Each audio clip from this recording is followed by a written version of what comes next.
Welcome back. This is fourth video of section 2. In previous video we created this script in PHP for displaying the results in the browser. Now in this video we need to validate it.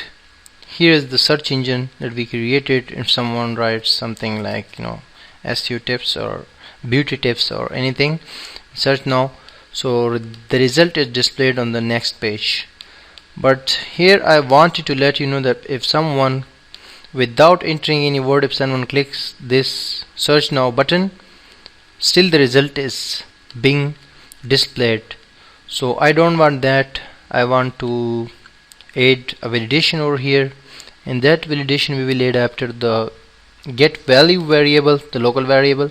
We would say that if get $_get_value local variable is equal to nothing, you just add two equal signs, equal operators over here, because a single equal operator adds a value to a local variable.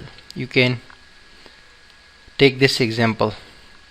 So whenever you are comparing something, so you need to add double equals, and after that single quotes, or you can use double quotes, but I use single quotes most of the times. This means nothing, no value. So if this is the case, someone has not written anything, then we will, in the if condition, we will run an argument, or you can say expression, that echo double quotes and semicolon, the line has completed. Now center tag of HTML, the text will be centered, aligned. You can use HTML tags inside any PHP echo statement. In the B as well, the B tag, that the text will be a little bit bold. We are saying please go back and write something in the search box. Control S to save. Now come back to this page, refresh it, and search now. Click search now. It has written here that please go back and write something in the search box, but the result is also coming over here. This is because we need to stop this script over here below the echo statement. We have not stopped it, and all of the code is executed itself. So we need to add an exact command, which is a default command in PHP, and stops the rest of the codes to be executed. So after that, Control S to save. Now go back without entering anything, just click search now. So it is saying please go back and write something in the search box, but the rest of the page or the PHP code is not executed over here.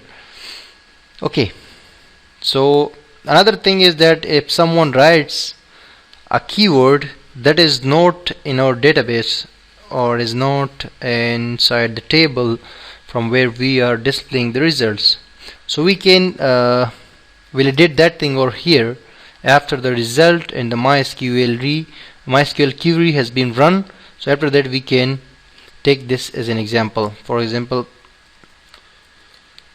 if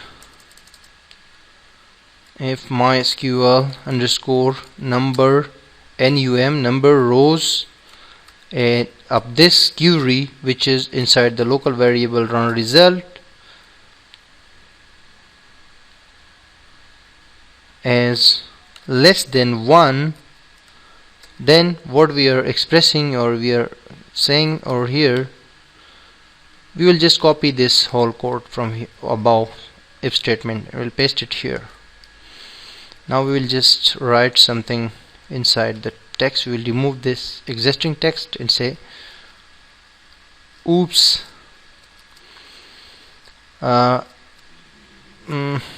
sorry, nothing was found in the database. That's it. Control S to save from keyboard. Now go back. Whenever you will write something like SEO tips and click, so this is the result you are seeing on the page. This is basically a search engine, and if you write beauty tips, which we also have some post or some websites related to beauty tips. You can see beauty tips with some post over here with all the data. Beauty tips, you will search now, you will be displayed the result of beauty tips. You can see. Now if you write something that we don't have in our database or in our table, like I say Lady Gaga, we don't have this Lady Gaga or any post or any keyword related to Lady Gaga, so that's why this code should be run. This code, like, sorry, we don't have anything to show. Search now, and here you are saying that oops, sorry, nothing was found in the database. So that's it, very simple. We have validated the script a little bit, and now the extra executions will not take place. So in the next video I am coming back, which will be the last video of this section, in which I will be telling you that how you can insert more data and display more data. So stay tuned.